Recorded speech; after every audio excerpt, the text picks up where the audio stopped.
everybody, and welcome to what should have been yesterday's, the 18th of October's episode of the BONDCAST, coming to you on the 19th of October 2025. Instead, if you watch my quick update video yesterday, you'll know why. Also, I should point out today, I will be coming at you from 3 different angles. 1, my webcam. 2, my old phone.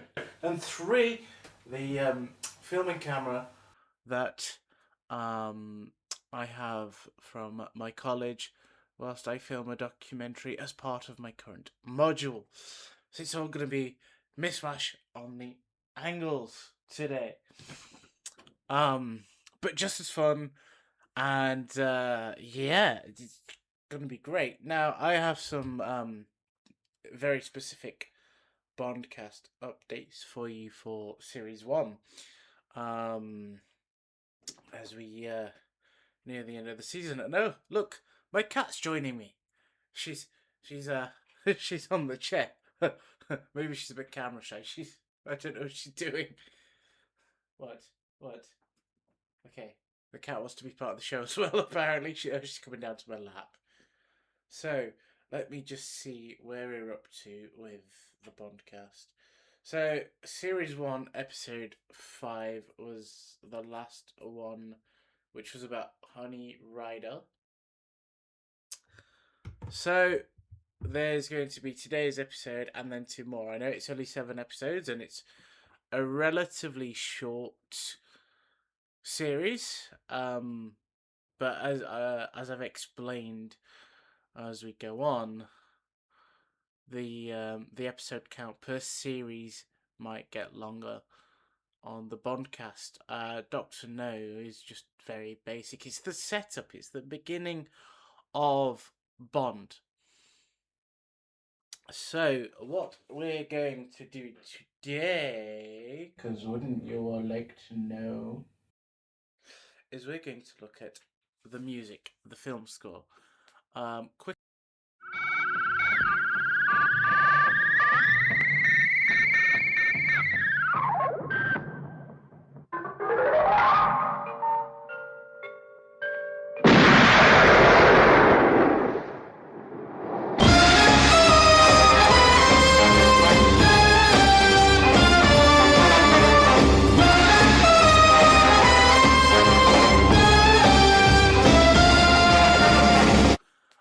Quick outline on the final 2 episodes of Series 1.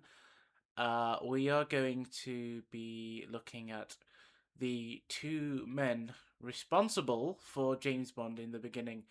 Next week's episode is going to be all about Ian Fleming, who wrote the James Bond books.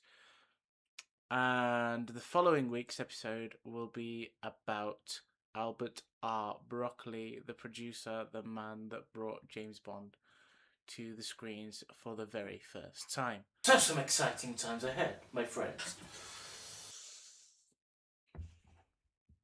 So, let's get into the episode, and this is your score.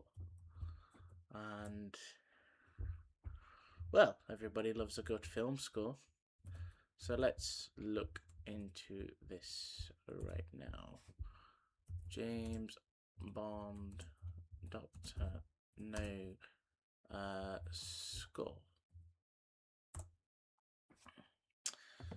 The soundtrack. That's exactly what I want. So, here we go. We're done away with the character profiles. I covered all the main characters, so this is Dr. No and scoring the film. So, composer Monty Norman was selected by producer Albert R. Broccoli. After Broccoli backed a musical of Norman's, Belle, or the Ballad of Dr. Crippen, written by somebody by the name of Wolf Mankiewicz, I think, if it's German, a frequent collaborator with Norman, and an original screenwriter for Dr. No. Norman's only previous film score had been The Two Faces of Dr. Jekyll in 1960. So, Norman travelled to Jamaica on the same chartered aircraft as the producers and many of the film's crew, arriving on the 14th of January in 1962. He met Chris Blackwell, a location scout and production assistant recommended to the producers by the author of the original Doctor No novel, Ian Fleming. This is great, isn't it? Like, come on, guys, props, yeah. Like, you know, come on, come on. It's all about like these are the guys that make the decisions, Albert and Ian. You know. So anyway, let me carry on. props. Blackwell introduced Norman to Byron Lee and the Dragonaires, who performed the Jamaican music in the film. Lee and his band, including guitarist Ernest Ranglin and trombonist Carlos Malcolm, they had a trombone, recorded the Jamaican parts of the score. Sorry, I have an itchy eye. Ken Corey's Federal Studios in Kingston. With Norman himself and his then wife Diana Coupland. Oh, why do I know that name? Apart from James Bond, I know the name Diana Coupland. Anyone any ideas? Leave a comment down below. Tell me if anybody knows.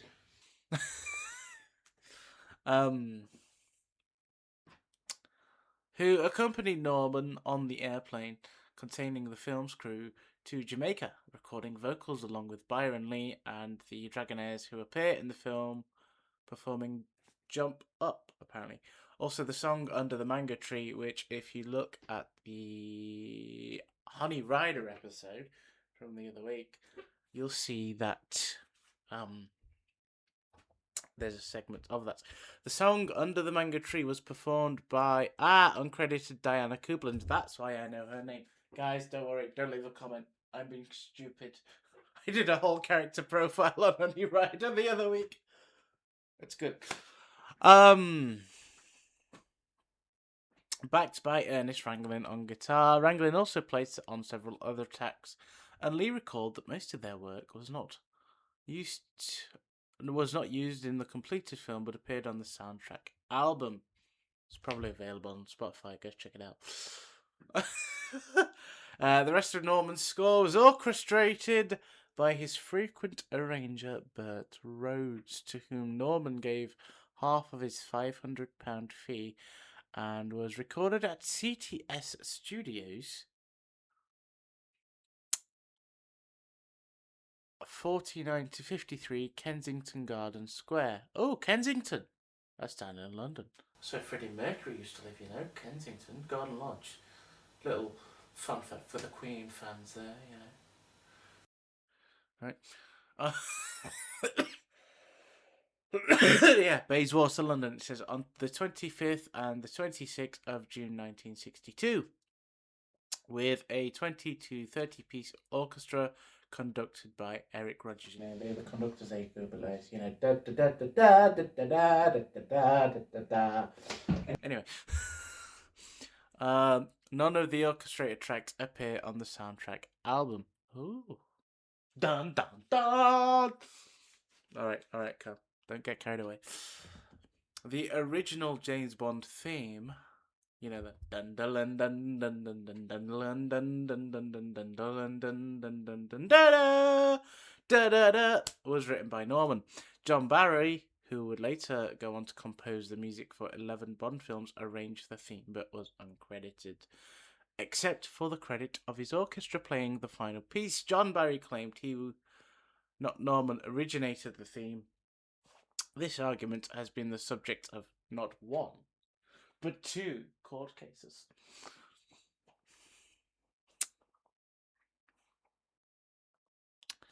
I've lost where I was now. The most recent in 2001. Some portions of the theme Norman claimed were based on music from the song Good Sign, Bad Sign. He composed for his unstaged musical several years previously titled A House for Mr. Biswas. Vic Flick, the guitar player on the James Bond theme, states, we get a quote. So this is Vic Flick speaking about the original James Bond theme. Normus! Normus? Everybody, take 5. Norman is famous for writing the music to the first James Bond movie, Dr. No, and has been credited with writing the James Bond theme, the signature theme of the James Bond franchise. Norman has received royalties since 1962 for the theme, but it was arranged by John Barry after the producers were dissatisfied with Norman's music. Barry claims that he actually did write the theme, but nevertheless, Mr. Norman won 2 libel actions against publishers for claiming that Barry was the composer. Most recently, the Sunday Times in 2001 during the trial. Barry testified on the stand that he had composed the James Bond theme, but Norman was contractually obligated to receive credit for the score. End quote. Despite Barry's claims that he wrote the theme, the idea of the Bond melody can be easily heard in Norman's earlier song Good Sign, Bad Sign. I'm not sure about anyway, which could explain why Norman has prevailed twice in court to defend his authorship of the theme. Well, this is all very good and very interesting, isn't it? Going behind the scenes. Which, just to mention, there'll be more behind the scenes stuff for all of you. The soundtrack album of Dr. No was not originally issued to coincide with the film's initial release in October 1962. However, in addition to his fee for orchestrating the James Bond theme, Barry was allowed to perform a different orchestration of the theme on Columbia Records. It then became a top 10 hit on the UK singles chart. The soundtrack album came out after the US release of Dr. No in June 1963. Ha! No! Okay. Side rant.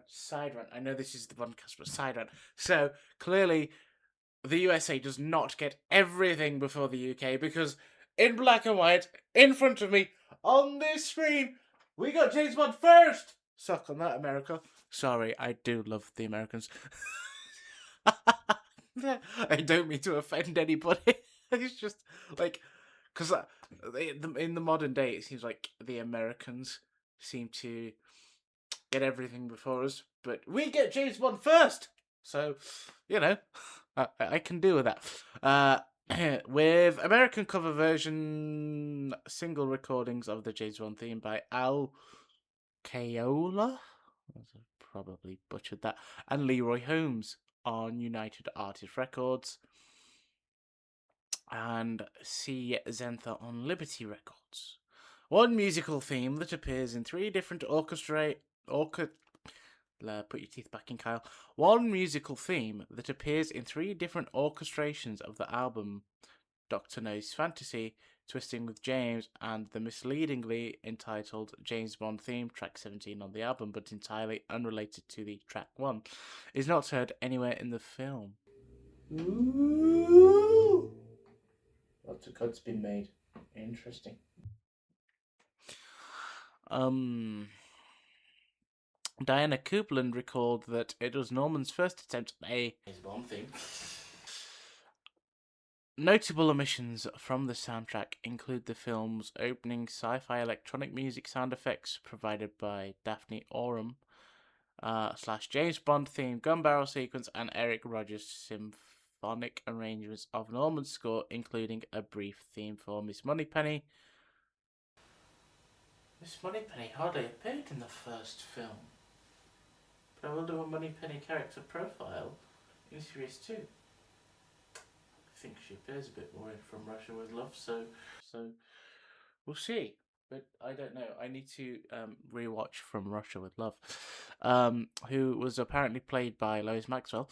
The music for the tarantula scene, oh, that was a scary scene, and Dr. Julius Snow, played by the one and only Joseph Weisman's death, reused during the climax of the helicopter attack in From Russia with Love. Oh, okay, but not on the soundtrack album either. So the track listing for James Bond, and the score is the James Bond theme John Barry Orchestra. Kingston Calypso, a version of Three Blind Mice, done by Byron Lee and the Dragonaires. Jamaican Rock, not heard in the film, a possible unused title track. Jump Up, Byron Lee and the Dragonaires again. Audio Bongo, an electronic music version of the musical theme for Doctor No. Under the Mango Tree by Diana Coupland. Twisting with James, a version of Doctor No's Fantasy unused in the film. Jamaica Jazz, unused in the film, and instrumental of Jump Up. Under the Mango Tree, instrumental unused in the film. Jump Up again, Byron Lee and the Dragonaires. Doctor No's Fantasy, unused in the film. Kingston Calypso again, Diana Coupland. The Island Speaks. An instrumental version of the musical theme for Doctor No, accompanying James Bond, played by Sean Connery. And Quarrel, John Kitzmiller, landing on Crab Key. Underneath the Mango Tree again, Monty Norman. The Boys Chase, unused in the film. Norman recalled it was written for the car chase when Bond is driven from the airport. That was a very intense scene if you've seen the film. If you haven't seen James Bond in any capacity, please go and watch James Bond.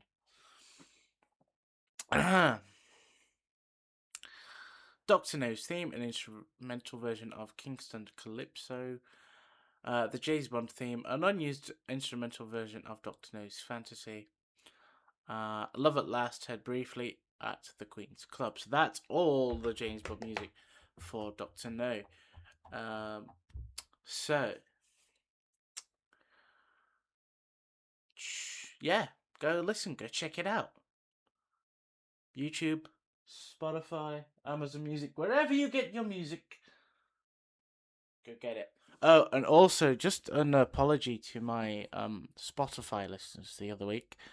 I think I uploaded the episode without the intro and outro music for the BONDCAST, but don't worry, I'll be sure to put it in this week's edit.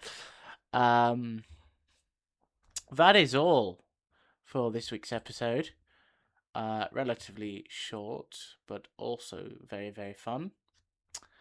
Thank you all very much for listening, and I shall see you all in the next one. Goodbye.